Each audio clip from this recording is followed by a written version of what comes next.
Nunca imaginei que minha vida pudesse se transformar em um verdadeiro filme de terror, mas aconteceu. Meu nome é Jéssica, tenho 29 anos, e na época trabalhava como analista de marketing em um escritório corporativo. Minha rotina era simples e tranquila: trabalho, academia e, nos dias mais corridos, um café rápido na cafeteria perto de casa antes de seguir para o escritório. Eu morava sozinho em uma pequena casa no subúrbio, charmosa e silenciosa, cercada por um jardim que eu mesma cuidava. Sempre gostei de manter minha privacidade, tanto no trabalho quanto em casa, por isso nunca imaginei que essa mesma reserva seria usada contra mim. Foi nesse contexto que Ryan, um colega de outro setor, começou a demonstrar um interesse peculiar por mim. No início, parecia apenas alguém tentando ser gentil, mas logo suas ações começaram a ultrapassar os limites do aceitável. Lembro de um dia no trabalho, enquanto esperávamos o elevador, quando ele fez um comentário sobre uma camisa azul que eu usava: "Essa cor fica incrível em você, parece até que foi feita sob medida." Apesar de achar um pouco invasivo, eu apenas sorri e segui em frente. Porém, no dia seguinte, ele disse algo que me fez gelar: "Você sempre toma aquele latte com leite de amêndoas, né? Eu te vi indo naquela cafeteria perto da sua casa. Eu adoro aquele lugar." Minha mente travou. Nunca mencionei aquela cafeteria para ninguém no trabalho. Como ele sabia disso? Tentei manter a compostura, rindo sem graça, mas, por dentro, sentia que algo não estava certo. A partir dali, comecei a prestar mais atenção nos comportamentos dele, e logo percebi que Ryan sabia muito mais sobre mim do que deveria. Depois daquele comentário, comecei a evitar Ryan no escritório sempre que podia, mas ele parecia estar em toda parte. No entanto, o que realmente me fez perceber que a situação era mais séria do que eu imaginava foi quando ele começou a aparecer fora do ambiente de trabalho. Uma manhã, enquanto eu esperava na fila da cafeteria, lá estava ele, com um sorriso casual e um café na mão. "Que coincidência te encontrar aqui", ele disse, como se fosse algo completamente natural. Eu sorri sem graça e tentei não prolongar a conversa, mas meu estômago já estava revirando.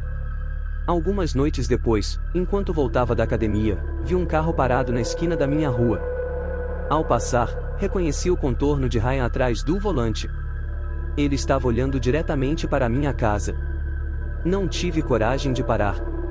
Entrei rapidamente e travei a porta, tentando me convencer de que era apenas coincidência. As coincidências, no entanto, continuaram. Uma noite, enquanto regava as plantas no jardim, ouvi passos na calçada.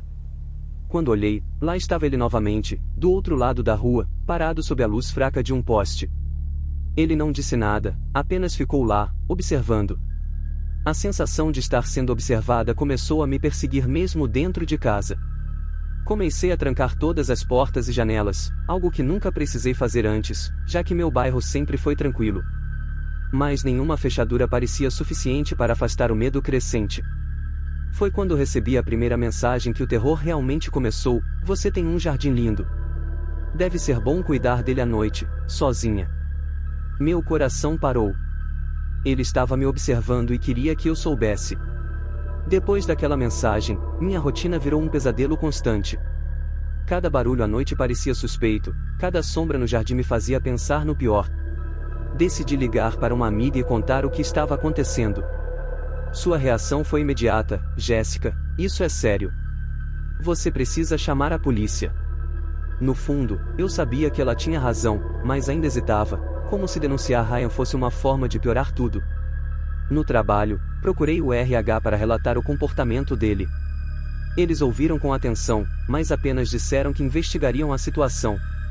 Aquilo parecia tão insuficiente que saí do escritório ainda mais nervosa. Quando cheguei em casa, o medo se transformou em pânico. Uma flor estava deixada no batente da porta, com um bilhete que dizia: "Você ilumina minha vida." Eu sabia que era dele.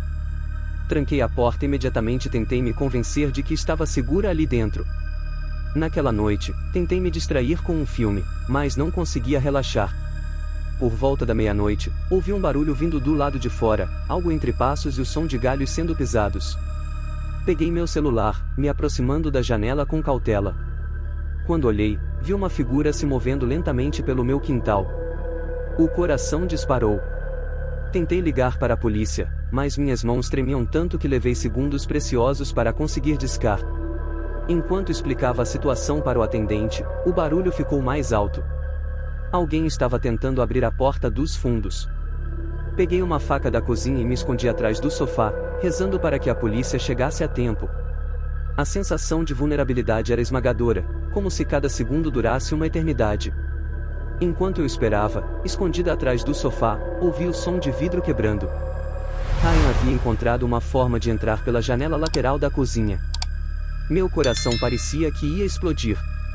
Tentei controlar a respiração, mas cada passo dele pela casa parecia mais próximo. Jéssica, ele chamou, com uma voz baixa e quase carinhosa. Eu só quero conversar. Segurei a faca com força, tentando me convencer de que poderia me defender, mas minhas pernas estavam trêmulas demais para me mover. Ele estava mais perto. Podia ouvi-lo na sala, apenas alguns metros de onde eu estava escondida. Quando ele virou o corredor, nossos olhares se encontraram. Havia algo nos olhos dele que misturava obsessão e uma calma perturbadora, como se tudo aquilo fosse normal para ele. Num impulso, gritei o mais alto que pude, levantando a faca na direção dele. Ele tentou avançar, mas a sirene da viatura cortou o silêncio da noite como um grito de socorro. Ryan hesitou por um segundo, o suficiente para que eu corresse em direção à porta da frente. Abri-a correndo, gritando para os policiais que estavam chegando. Eles entraram imediatamente, e Ryan foi detido após uma breve luta. Mesmo enquanto era levado algemado, ele manteve aquele sorriso estranho, como se soubesse algo que eu não sabia. Hoje, ele está preso, mas ainda me sinto vulnerável.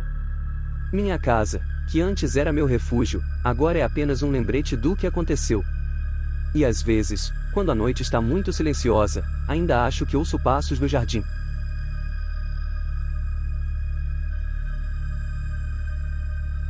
Nunca imaginei que minha vida fosse virar um thriller psicológico. Meu nome é Clara, tenho 26 anos, e trabalho como designer gráfico em uma agência no centro da cidade. Minha rotina era simples, mas confortável, passava a maior parte do dia no escritório e, ao final do expediente, parava em um café próximo ao meu apartamento para relaxar. Eu costumava ser alguém que acreditava no melhor das pessoas, mas isso mudou quando João, um colega de trabalho, começou a prestar atenção demais em mim. Ele era discreto, mas havia algo inquietante na forma como ele sempre parecia estar por perto, observando mais do que interagindo. De repente, passou a puxar conversa sempre que nos cruzávamos, com perguntas que pareciam inocentes, mas me faziam sentir exposta. No início, pensei que fosse só curiosidade. Ele perguntava coisas como: "Você sempre almoça sozinha? Ou mora perto do parque, né? Deve ser ótimo para relaxar." Com o tempo, os comentários ficaram mais específicos, como se ele soubesse detalhes que eu nunca compartilhei. Um dia, ele mencionou casualmente o nome da minha irmã. "Sua irmã veio te visitar no final de semana, né? Você tem sorte de ter uma relação tão próxima com ela." Meu coração gelou. Como ele sabia disso? Não era algo que eu comentava com colegas, nem nas redes sociais. Tentei manter a compostura, mas passei o resto do dia me sentindo observada, como se ele soubesse cada detalhe da minha vida. Depois daquele comentário sobre minha irmã, comecei a evitar João a todo custo. Desviei de conversas, evitava passar pela mesa dele e fingia estar ocupada quando ele tentava se aproximar. Mas as coisas começaram a sair do escritório e invadir minha vida pessoal de uma forma que eu nunca imaginei. Uma noite, enquanto fazia compras no mercado perto de casa, percebi João parado no mesmo corredor que eu. Ele fingia observar os produtos na prateleira, mas seus olhos me seguiram assim que me virei. "Coincidência te encontrar aqui", ele disse, com um sorriso que parecia mais calculado do que casual. Minha boca secou, mas forcei um sorriso e respondi algo genérico antes de sair apressada. Naquele momento, tentei convencer a mim mesma de que era apenas uma coincidência, mas uma parte de mim sabia que não era. Algumas noites depois, entrei no café que frequento diariamente, mais uma vez, ele estava lá. Estava sentado em uma mesa perto da porta, e o sorriso que me deu parecia diferente, quase como se estivesse dizendo: "Eu sabia que você estaria aqui." Aquilo tirou meu apetite. Pedi meu café para a viagem, mesmo sabendo que ele esperava que eu ficasse.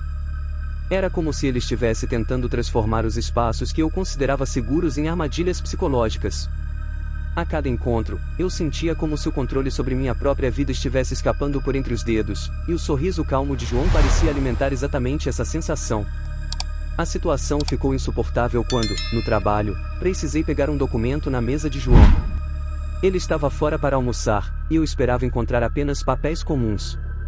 Mas, ao abrir a gaveta, encontrei algo que fez meu coração disparar, uma folha cheia de anotações detalhadas sobre a minha rotina. No topo, meu nome estava sublinhado, seguido por uma lista precisa dos meus horários e locais: 7 horas, café perto do apartamento. 8h30, chega ao escritório.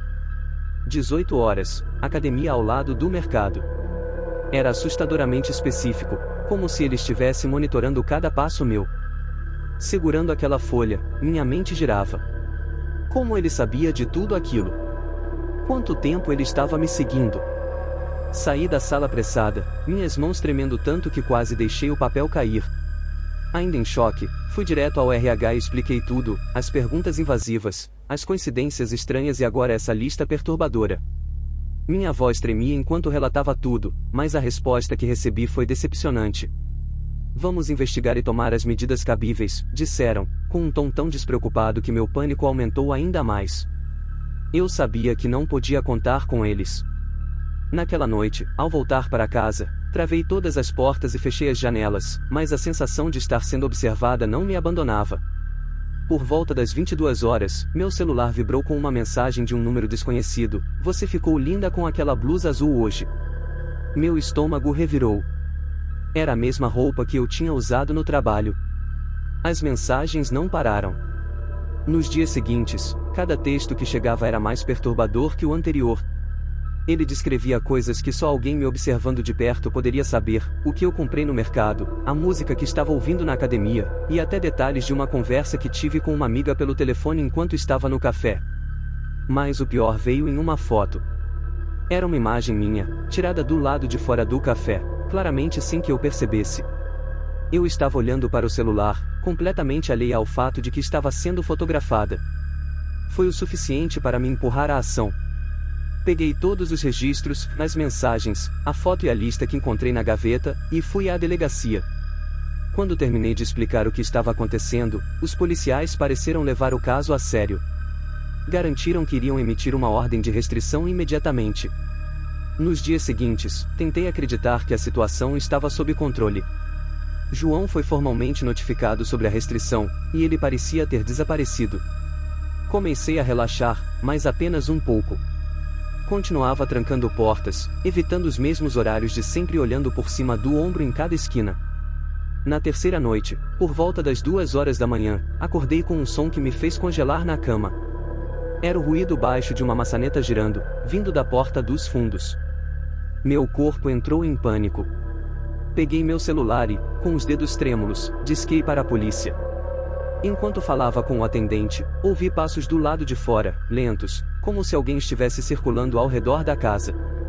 Então, vi uma sombra passar pela janela da cozinha. Meu coração estava tão acelerado que mal conseguia respirar. Enquanto esperava pela polícia, permaneci imóvel, escondida com o celular na mão. Os passos do lado de fora ficaram mais próximos, e então ouvi um leve arranhar na janela da cozinha. O som de vidro se movendo me fez perceber que ele estava tentando forçar a entrada. Peguei uma faca da gaveta próxima e segurei com tanta força que minhas mãos doíam. Então, tudo ficou em silêncio. O som dos passos parou, mas a tensão no ar era sufocante. De repente, ouvi um clique na porta da sala, como se ele estivesse tentando entrar por ali também. Antes que pudesse reagir, as sirenes da polícia cortaram o silêncio da noite. O barulho fez recuar, e pela janela da sala vi João correndo para os fundos e desaparecendo na escuridão. Os policiais chegaram segundos depois e revistaram a área, mas ele já havia fugido. Expliquei o que aconteceu, ainda tremendo, enquanto eles vasculhavam o quintal. Desde então, minha vida nunca mais foi a mesma. Instalei câmeras de segurança, mudei minha rotina e até considerei me mudar para outro estado. Apesar de João não ter sido encontrado, cada ruído noturno e cada sombra me fazem reviver aquele momento.